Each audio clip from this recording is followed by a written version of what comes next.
নমস্কার, সুতপা রান্নাঘরে সবাইকে স্বাগত। আজকে আপনাদের সাথে শেয়ার করব মুসুরের বড়া, যেটা মাছ মাংসকেও হার মানায়। প্রথমে মুসুর ডালটাকে ভিজিয়ে রেখেছিলাম। আমি 2 ঘন্টার মতো ভিজিয়ে রেখেছিলাম, চাইলে আপনারা বেশিক্ষণ ভেজাতে পারেন। দেখুন, মুসুর ডালটা ভালোভাবে ভিজে গেছে। এরপর এটাকে গ্রাইন্ডিং করে নেব। ডালটাকে এরপর ভালো করে বেটে নেব। চাইলে আপনারা শিলনোড়াতেও বাটতে পারেন, কিন্তু এখানে আমি মিক্সিতেই বাটছি। তার জন্য দেব 5-6 কোয়ার মতো রসুন,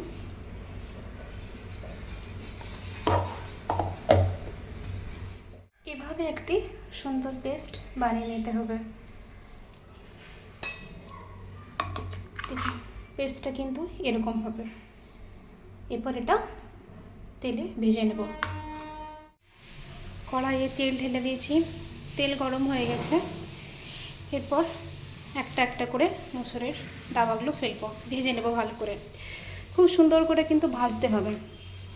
এ দেখুন, একটু একটু এরম করে নেবেন, আর ঠিক এরমভাবে ফেলবেন। ভালো করে একটু লাল লাল করে ভাজতে হবে। তা যদি শুধু খাওয়া যায়, শুধু মুখে, তাও ভালো লাগে।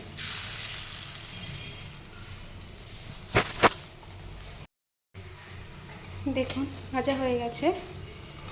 এরপর এই পাশটা উল্টে নেব ভালো করে। ভালো করে একটু লাল লাল করে ভাজবেন, একটু ভালো করে ভাজতে হবে।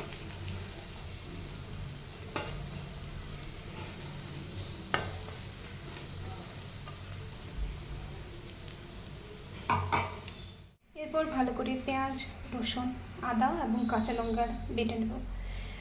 পেঁয়াজ নিলাম, কয়েক কোয়া রসুন দেব এবং একটু আদা, কয়েকটা লঙ্কা দিচ্ছে। যদি আপনারা ঝাল কম খান তো লঙ্কা কম দিতে পারেন। এখানে আমি 3টে লঙ্কা নিলাম। তেল রেডি হয়ে গেছে। এরপরে তেলের মধ্যে দিয়ে দেব গোটা জিরে, একটা গরম মশলা, দারুচিনির একটা স্টিক, 2টো শুকনো লঙ্কা এবং পেঁয়াজ। আগে তেলের মধ্যে গোটা জিরে এটাতে দিয়ে দেব।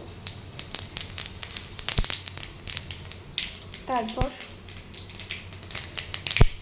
গরম মশলা দিয়ে দিলাম।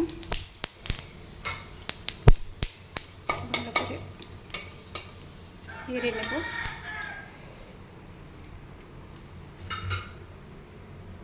এরপর শুকনো লঙ্কা 2টো দিয়ে দেবো। পেঁয়াজটা দিয়ে দেবো তেলের মধ্যে।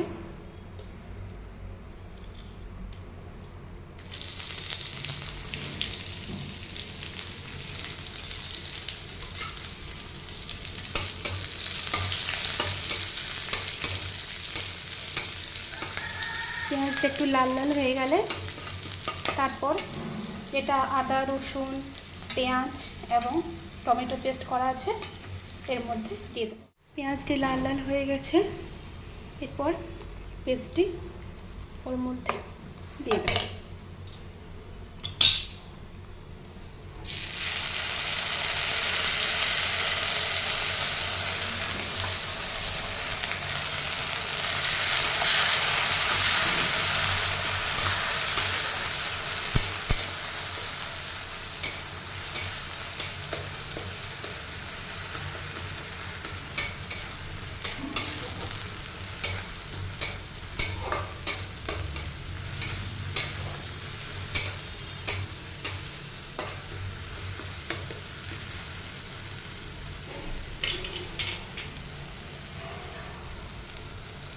পুরোটাই দিয়ে দিলাম।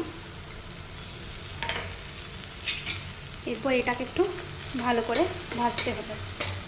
এটা ঠিক লাল লাল হয়ে গেলে তার মধ্যে আবার মশলা দেব।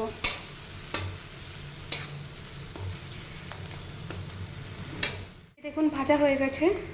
এরপর এর মধ্যে দিয়ে দেব হলুদ গুঁড়ো, ধনে গুঁড়ো এবং লবণ। চাইলে আপনারা জিরে গুঁড়ো মেশাতে পারেন, কিন্তু গোটা জিরে দিয়েছি ওই জন্য আমি আর দিলাম না। চাইলে আপনারা দিতে পারেন। দিচ্ছি হলুদ, ধনে গুঁড়ো,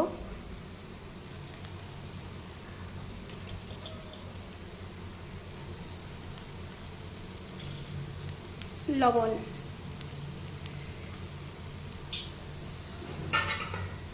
এরপর এটা ভালো করে মিশিয়ে নেব।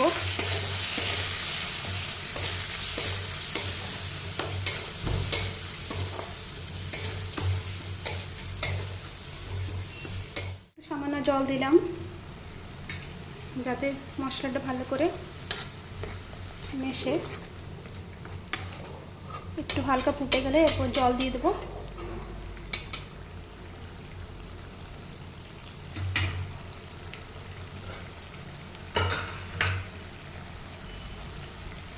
দেখুন 1 গ্লাসের মতো জল দিচ্ছি, চাইলে আপনারা বেশিও দিতে পারেন,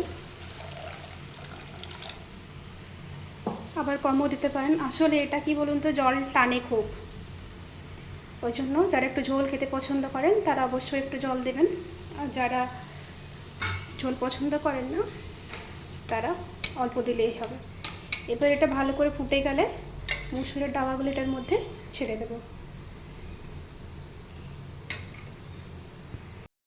দেখুন ভালোভাবে ফুটে গেছে, এরপর মুসুরের ডাবাগুলো এর মধ্যে ছেড়ে দেব।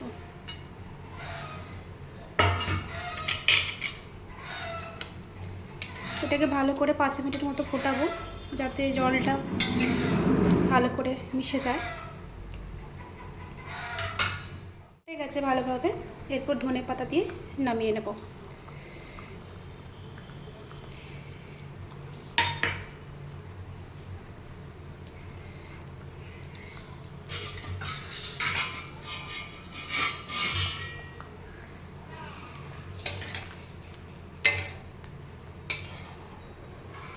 খুব সুন্দর একটা গন্ধ বেরিয়েছে।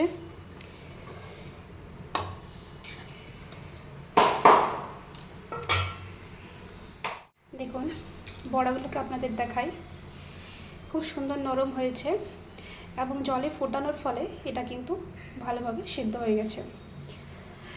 ভিডিওটি ভালো লেগে থাকলে লাইক, শেয়ার, কমেন্ট করবেন এবং সাবস্ক্রাইব করতে ভুলবেন না।